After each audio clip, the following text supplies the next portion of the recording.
All right, Mark. So now we're here in San Fernando. How long have you been working with QFS Life? About a year and a half. What has been probably the most challenging things that come along with the career of being in life insurance and supporting a team?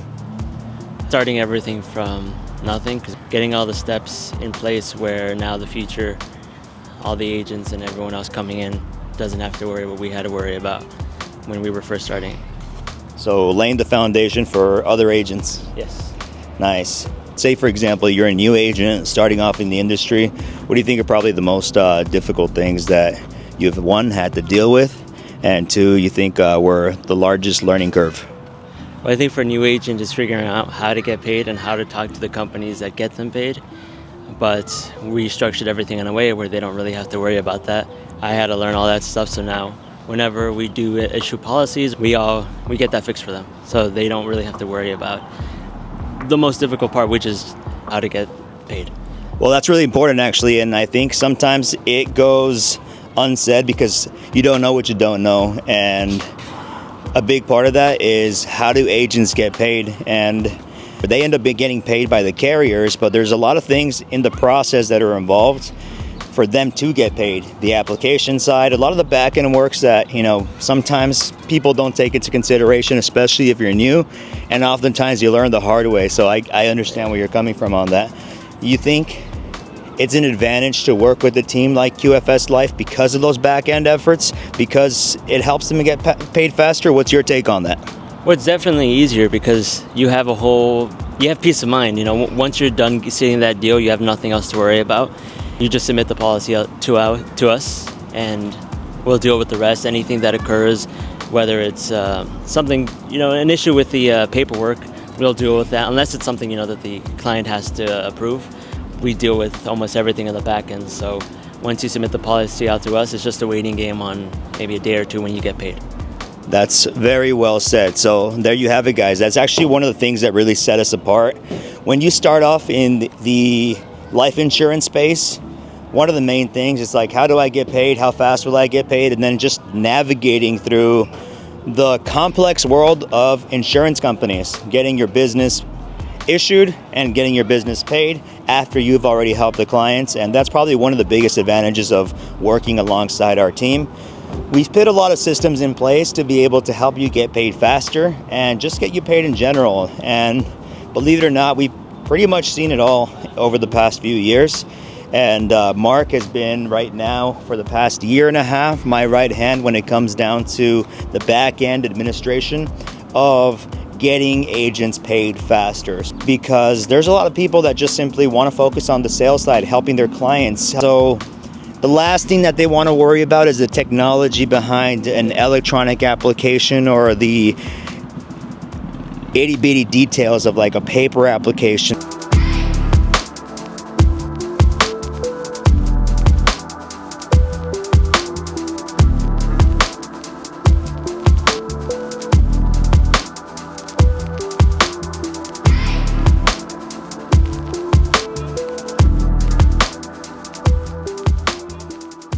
Here we are with Victor. Victor, another reintroduction, handles a lot of our social media for QFS Life, for Capital Consulting, and obviously is my brother. He has been for many of these videos, the videographer behind the camera, behind the scenes on getting a lot of these vlogs ready. So Victor, for you, how long have you been working with the company now? And then also, when did you start? Honestly, I've been working for the company for a couple of years now, probably 2-3 years. There's not really a definite answer, I don't think. But full-time, I've been working for the last a month and a half probably, or 2 months almost. Now, when did you first start working with any marketing related things with me? Oh yeah, that one was probably 3 years ago when How old were you? I was probably 15. I started dabbling more into, getting introduced to marketing 3 years ago. I was probably 15 when I started. What has been the biggest challenges for you so far? I think the biggest challenge is just trying to figure out what people are interested in, but that's also the fun part, and that's really the role of kind of a social media manager. It's just trying to figure out what people are going to tune into, or what people like to see, what makes someone like a post, So I think that's one of the challenges. But the cool thing is that, like, since we're all doing it as a family, I think it's cool to be kind of struggling, but like doing it together. It's cool. It's like a shared experience almost. But yeah, That's very well said, because I think this is probably what a lot of people don't take into consideration, is that the commodity when it comes down to social media or really generating any type of business or starting into any type of business is generating attention, is what is going to get the most amount of eyeballs, what is going to get people to even tune into your message, and how do you not get lost in the clutter, especially in this day and age when people have the attention span of a goldfish, right? So luckily for us, our other brother, Angel, he works a lot with the AI tools and video editing tools, and they're both really on top of what's going on in terms of social trends, social media trends. What have been some of the tools specifically in the AI world and then with marketing that you found yourself using a lot and making the overall process of content development easier for you? I think a bunch of AI tools help a lot.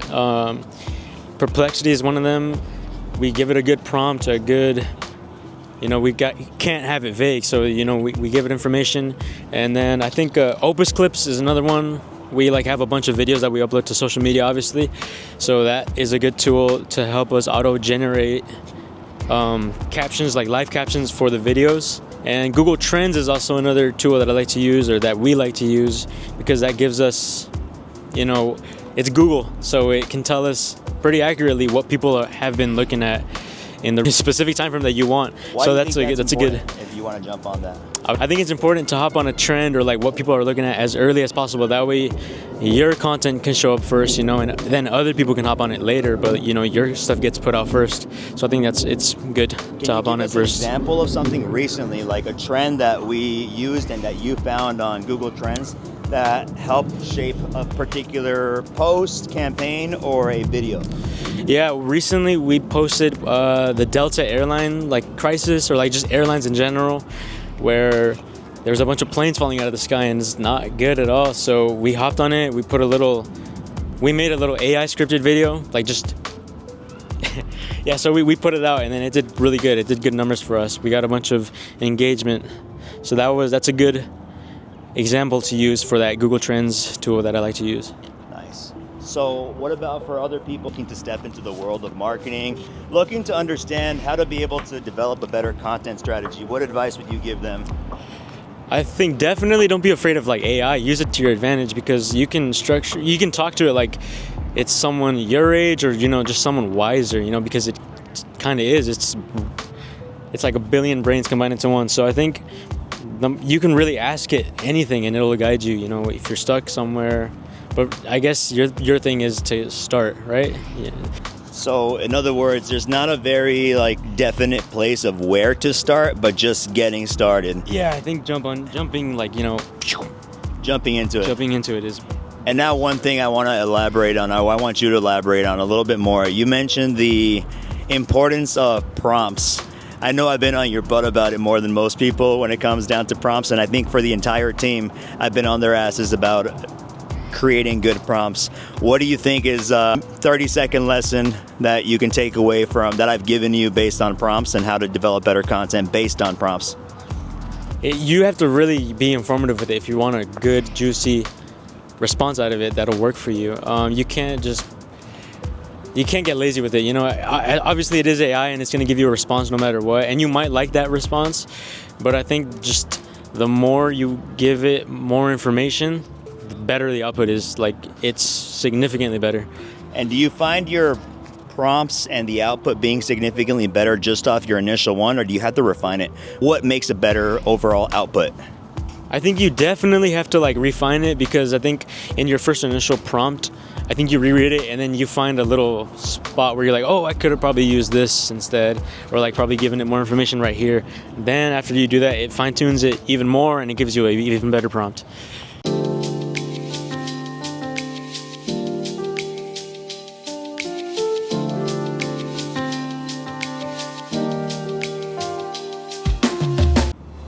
All right, guys, so you saw the team in action yesterday at the rehearsal studio.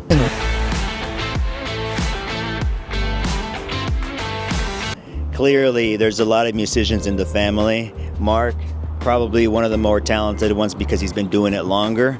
Mark, how long have you been playing music for now? The music in general, probably maybe like 15 years, I would say. 15 years. What was your first instrument that you started playing? I believe that was the piano. I got taught by this lady named Gail Hammer from our church. My mom asked her if she can give us lessons after knowing she played for a while. So she gave all of us lessons, me, Victor, and Angel, lessons. How old were you when that happened? Probably like 10 or 11, I think, when I started. So you started piano when you were 10, which probably means Angel started when he was how old? You know what? I can't remember if he played with us or if he just watched, but I think I remember him playing with us. He might have been like 4 or 5. Yeah. Okay, so a total of how many instruments do you play? I know you got to use your fingers for this one. And list them out, please. Okay, so that I know how to play, but I'm not proficient in, I'll list them out. It's bass, I know how to play bass. Give him the story after you're done of how you were forced to learn bass, the New York story. No. Okay, right, go ahead and list it out. So bass, guitar, piano, ukulele, the viola. I think that's it. 5 of them, 5 instruments. Okay, so now tell him the bass story. So Mark had to learn bass basically overnight. How did this happen? What was the situation? Spare no detail. Okay, so we planned a trip, 2021, I think, to go to New York to play at a little record studio just for fun. We got there, and it was like yesterday. I don't know if you guys heard yesterday, but instead of like having no bass yesterday, we had no bassist. So I kind of had to not wing it, but learn overnight on how to do the bass and everything. And it was crazy. It was funny. It was a last minute thing. We were at the studio and I was like, wait, who's gonna play the bass? That just slipped our minds. And so I had to play the bass. I had to take one for the team and be the bassist in the band.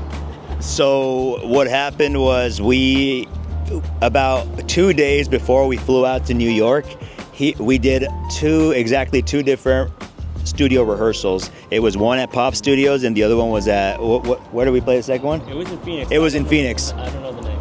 He drove out to Phoenix and we did one rehearsal there. Oh, in Scottsdale. And then we did one at Pop Studios. And then from there, the next day we were on a flight to New York and he already had his parts figured out. But at the same time, it's like, well, I'm just kind of winging it. And that was funny. That's how he picked up the bass. All right, Victor. So we got UFC 314 coming up on Saturday, April 12th. The main card is Alexander Volkanovski versus Diego Lopez. Who do you got and why? Diego Lopez, I think I choose him just because I like him better than Alexander. But I think I can see him winning it. Obviously, it's like the fight game, so no one really knows him until they fight. But I think he has the skills for it. What do you think has been Diego Lopez's biggest challenge so far, like his biggest fight that probably prepared him for a Volkanovski fight? Biggest Diego Lopez fight is probably, I think, that one with Movzar. Oh, his first debut fight. That was crazy. I think it was his debut. That one was a good fight. He got about maybe, 2 or 3 submission armbar attempts that were so close. I think it was like a knee bar too in there too. Yeah, the knee bar, yep. Yeah. What about Michael Chandler versus Patty the Batty? Who do you got on that? Honestly, I'm not gonna freaking go for Michael Chandler anymore, bro. This guy's such a big he was such a big Michael Chandler fight. He was gassing out so much, like, oh, bro, this guy's jacked. This guy's in the gym 24/7, 365. This guy's doing everything correctly, and then he proceeds to go on like a freaking 10-fight losing streak, losing to everyone by like what they're not known for, like just engaging. In all fairness, though, man. Who do we got in the top 5 in the UFC right now? You got Islam. You got Charlie Olive. You got Armin Saryukin, Justin Gaethje, Dustin Poirier. It's like there is no one that just Michael Chandler can beat. DDP versus Khamzat. I think I have Khamzat on that one, but DDP always finds a way to win for some reason. Like he's just like allergic to losing. He's got an awkward style, but you got to hand it to him. I mean, he's been winning back to back to back, and it surprised me the way he pieced up what's his name, Adesanya. When did he piece him? Oh yeah, we were watching it live. It was like a knockdown. But he submitted him though. That's the thing. And then he took his back and boom, choked him out. That one was surprising as hell. I didn't expect that at all. But that one in Kamza, I think I see Kamza winning for sure. So on that note, Victor, you've got some background when it comes down to on the athletic side. A little bit of MMA, striking, jiu-jitsu. Walk us through a little bit of the origins. How did you get started? What do you think you're probably the most proficient in? I think started boxing a couple years ago in like 2020. I think I started boxing. What got you to start boxing? What do you think? Honestly, I think just being in the gym. I kind of missed being in the gym because at that point I had already been going with him to like Arizona and started going to like the weightlifting thing. So I kind of missed when I'd come back here to LA. I kind of missed the feeling of like just being active or feeling like I'm helping myself grow. So just being in the gym and like, just learning striking kind of like I liked. What about on the jiu-jitsu side? Because I think that's probably one of the ones that you've been training more recently. Tell us a little bit about your jiu-jitsu journey. Jiu-jitsu, I started that also in 2022, but later, around like June, and then I started boxing in like April. So yeah, in June, that's when I started. I went to Arizona with my brother. He really pushed me to start it, which I wasn't opposed to, but like, he really drove me, so I was like, damn, okay, let's do it. I did my first jiu-jitsu class like at a rival gym, Gracie Baja. I did one day there, and then every time like we talked to other jiu-jitsu guys that don't go to that gym, he's like, oh, this is where he started. Just to point the finger, just to mess at me. Yeah, because Gracie Baja gets trash talked all the time, but it's, in my defense, was the closest one. And literally down the street. It was scary, and I was talking to Nathan from Gracie, Arizona, when I first started to join. Actually, no, not even when I first started to join. Probably about like 3 to 6 months in. I had spoken to that gym when I first came out here for a 6-month period in 2017, and I was too scared to walk through the doors. I'm just like, oh, I'm gonna get pieced apart. Oh, these guys are gonna have me for lunch. Like, it was scary to even consider walking into the jiu-jitsu gym because I had trained a little bit of wrestling before. I had gone to quite a few jiu-jitsu classes. I used to train when I was like 17, 18, but being in a new state and then, not really having many friends and then just walking into a new gym can be a scary feeling. And I had to hand it to Nathan that he started a very good environment in where everybody feels welcome. It's family oriented. And when I joined the gym, I started to really try to be that same type of figure to other people wanting to join the jiu-jitsu community because it was very welcoming and it made me feel like I wanted to come back. The classes were great. The instruction was good. Connor also, he's now an instructor he has his own school, Barn Cat Jiu-Jitsu.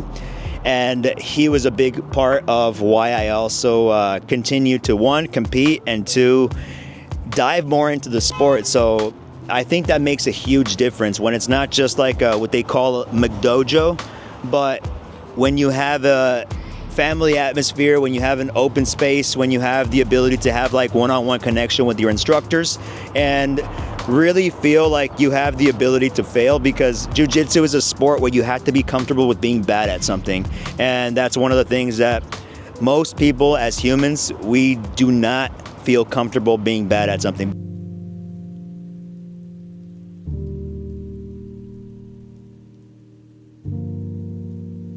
All right. This is going to be even worse. Now you're just stuck with 5 songs. What 5 songs would you be stuck with? Songs. So many good ones. I'm gonna go with Wire Sun instead of Pressing. That's number 1, I think. I think that one's slept on a bit. And then I'm gonna probably have to go with Oblivious by The Strokes. That's a good one. Oblivious is good. Thread of Joy is also really good. I'll probably have to do Cage again, obviously, but let's do. I don't know. I'm gonna have to pass it on, bro. You stuck at 4? The first one, I think it'd probably be like something most people wouldn't choose, but it'd be a piano concerto by Tchaikovsky. Mostly because if you're like on a deserted island for so long, you don't want to be listening to a song that's like 2 minutes long and it's just always on repeat and repeat and repeat.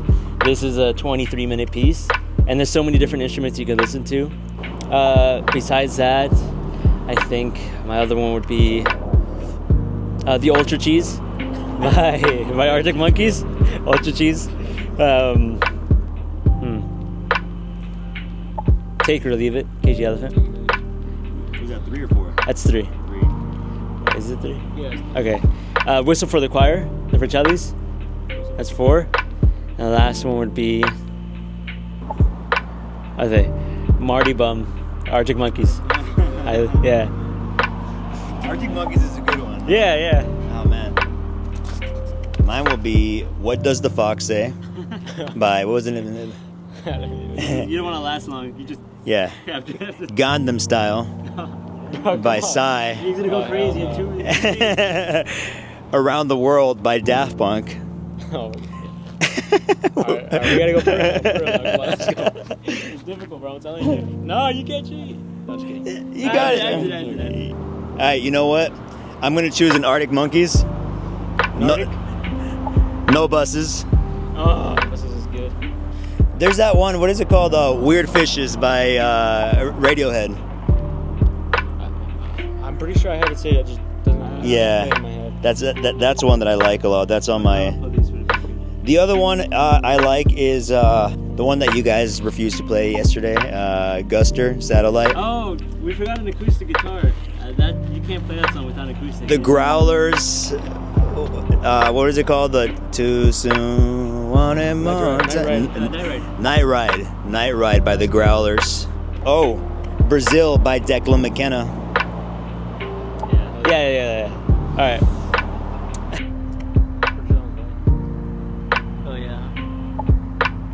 All right, so we're in San Fernando, California, and we're going to do a little Q&A with Alex. Alex is our creative director for Capital Consulting, and he obviously helps run a lot of our productions, and he is in charge of a lot of the advertisements, the videos, the reels, all the things, all the cool stuff you get to see on video.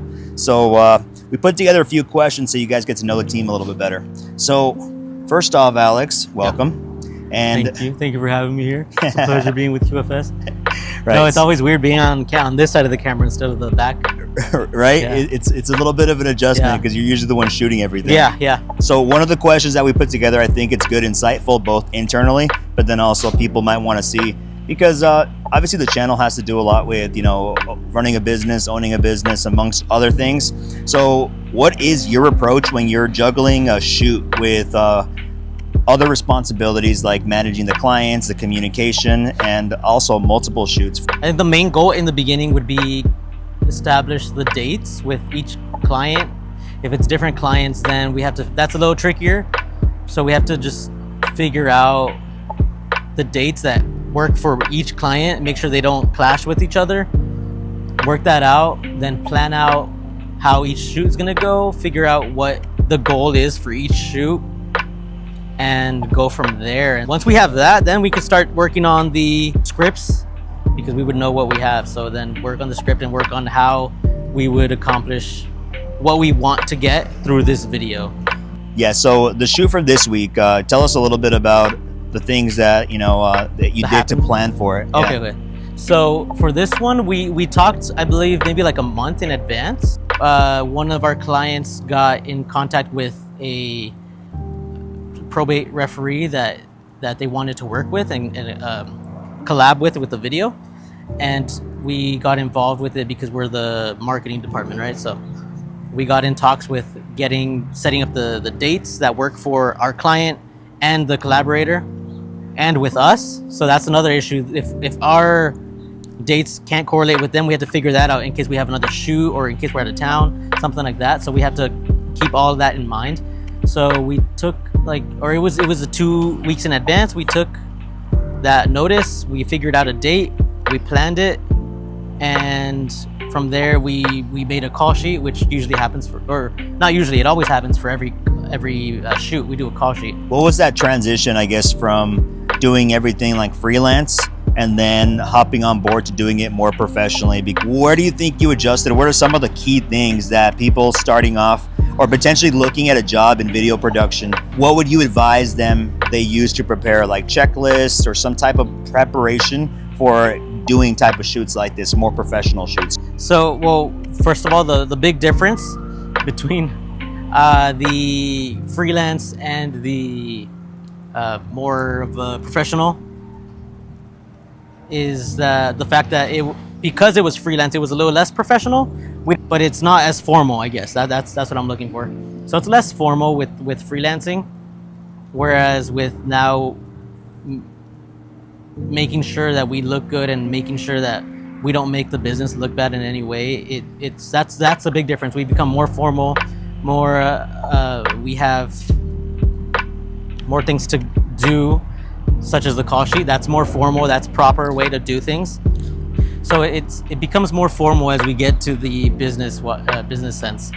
I guess if you plan on scaling it higher to become an actual business rather than just a freelance work, then work on becoming more formal with their paperwork, talking to the clients more often, giving them updates, and scheduling things in advance and making sure there's proper communication. Yeah, no, I think you said it really well.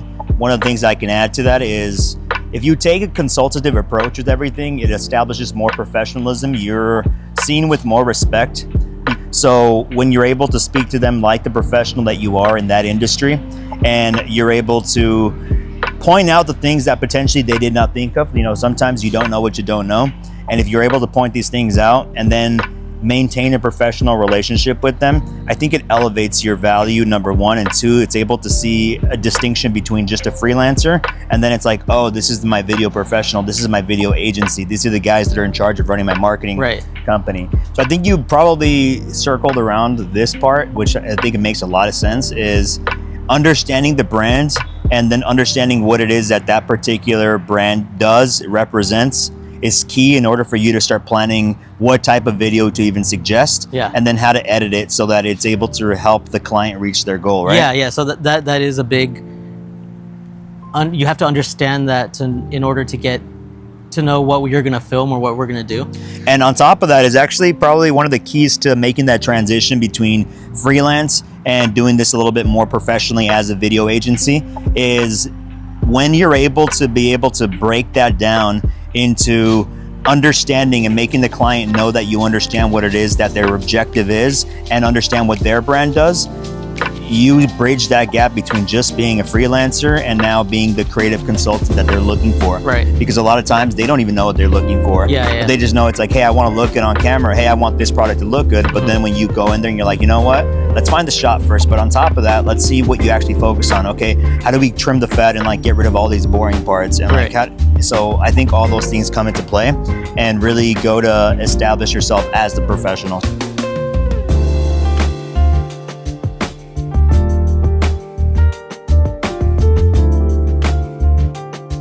Now, to the fun questions. If you can collaborate with any filmmaker or musician, who would it be and why? Like, who would you want to work on a video project with? That's a tough one. That's because there's so many greats. The inner video geek is going to come out. That's going to be like a whole different video in itself. One of them would be there's the really good music video director, because I would want to do music videos too, because they're very. It like makes or breaks, especially like since we're older, we know more of like what music videos used to be or why they were music videos as good as they were and not boring like music videos, because like MTV, you would wake up and then see all those like really cool visuals. That's see true. People like It was part of like the culture of like, especially in that time, which is like what I would say early 2000s, waking up to like VH1 or MTV and like music videos are playing. Yeah, and these days I feel like no one cares really much about music videos. They want to know about or want to hear the music, and they know about the artists, but they don't care about the music videos themselves. That makes sense. So I would want to create like those kind of cool videos that we would see back then. There's a guy called Warren Fu, last name Fu. What'd you say? He directs a lot of the really nice music videos you see these days. Like a lot of they do the Voids. I'm pointing at him because he's a little Voids fan too, and he's done a lot of Daft Punk music videos. Even I think. What would you say makes his style unique? His style is unique because it's identifiable. It could be futuristic. It could be artistic. It's